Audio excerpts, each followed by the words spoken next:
So before last night, the Lakers entered play with a 230-0 record, including the playoffs, when leading by at least 25 points in over the last 25 seasons. Let's just say that's now a thing of the past. Because against the Thunder, they were up by 26 at one point, their largest blown lead over that span, as OKC was able to down LA 123 at their rally call 115 for their first win of the season. Lakers' Anthony Davis saying after it's a game that we're definitely supposed to win, we're not supposed to lose at all. Now, of course, no LeBron James in action last night, but with or without the King, it's been up and down for the Lake Show. You see it there how it started, 0-2 to start the season, then back-to-back wins against the Grizzlies and Spurs in OT. And then last night, that blown lead against OKC. But you look at the rest of the schedule, the next three, you get the Cavs, Rockets back-to-back right there in Tinseltown.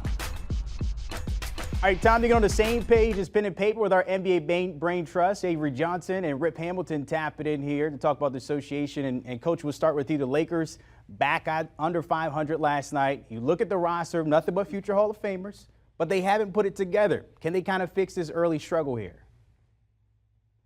Yeah, they haven't put it together, Brandon and Rip, and I think it's mainly because of their defense. When you talk about their defense, specifically in the second and third quarter, gave up 78 points against Oklahoma in the second and third quarter, and they gave up 68 points against the Spurs in those same two quarters. So I think the first thing is they got to fix their defense, especially in those mid-quarters. But also, don't forget about Anthony Davis down the stretch of these games. You saw Russell Westbrook took some ill-advised shots last night at the end of that game. But again, what about Anthony Davis? He needs to get on track and get going at the end of these games. And, I don't want to see as much Westbrook shooting threes and Malik Monk shooting, terrible threes. We got to get the ball to Anthony Davis inside in the paint. He's not a prolific three-point shooter. And I think if they can get Anthony Davis involved with some deep post-ups, he's a really good free throw shooter. That'll help them sustain leads and especially finish games off, especially when you have a 26-point lead. Rip, Coach kind of touched on it there. You talk about the struggles there. Anthony Davis probably needing the ball more. Russ doing his own thing, but at the same time, is it a little bit of too many hands in the kitchen here, or how do you kind of fix this at this point of the season? Yeah, that was a big question mark at the beginning of the season, Brandon. Their chemistry, right? You got three of arguably the best basketball players in the game with LeBron James, Russell Westbrook, and Anthony Davis. Not to say you got Carmelo Anthony that loves the ball in his hand too.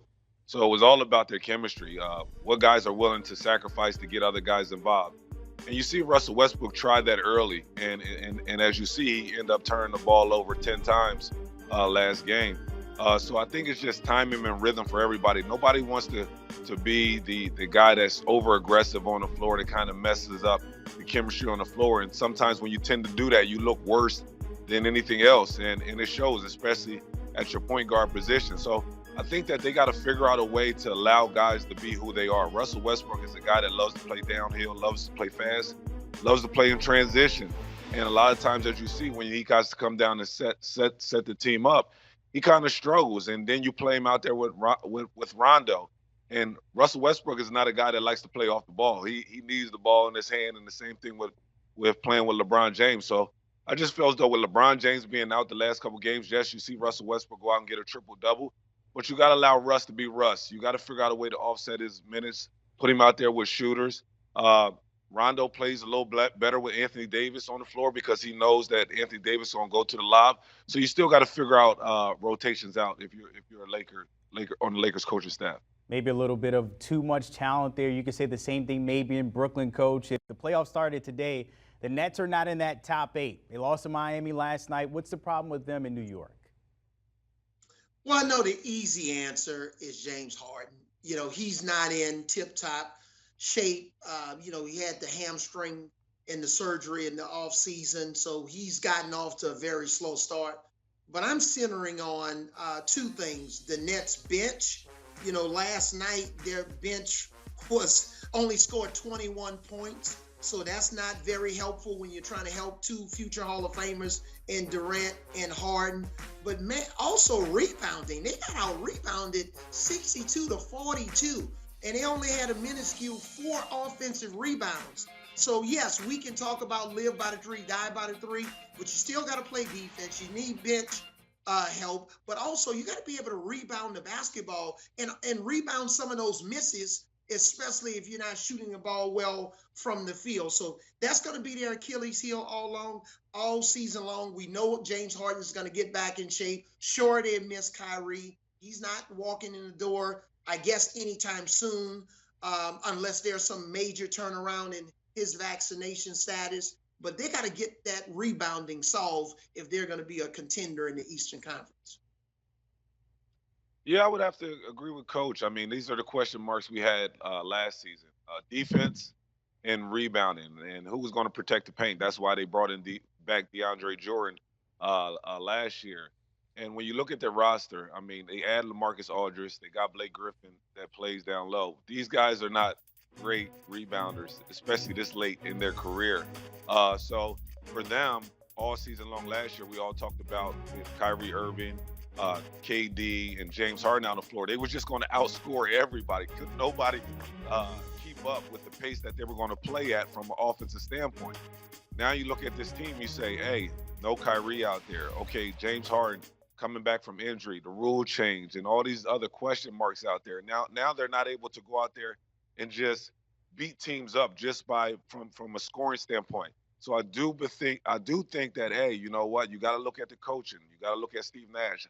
How can you figure out to say, all right, we got to put these pieces together, try to add some of these role players into the system where now it doesn't seem like, okay, once Kyrie comes back, once James Harden gets the rhythm, now these role players go back to playing role minutes. So I just feel as though that the chemistry is a little unbalanced right now. And they hung their hats on the offensive end last year, and not having them 2 guys out on the floor, well, one guy, Kyrie, and having James Harden playing at an elite level, this team is going to struggle. Coach, I got to ask you something. Are you saying James Harden's in that Houston-shaped body right now? Is that what we're seeing real quick? Yeah. Big body Benz now. Big body Benz. All right, well, Too many go ahead, Coach. Too many donuts. When you eat that many donuts and French fries, it's not going to work out. All right. Change your diet. Drink some more water instead of the other stuff, that late night action, and he'll get in better shape. Well, he's in the food capital in New York. That's probably what's happening there. Want a sports network that delivers everything that matters about the game? The highlights, the picks, the instant analysis. No yelling, no fake debates, no politics. Hit the subscribe button and never miss a moment.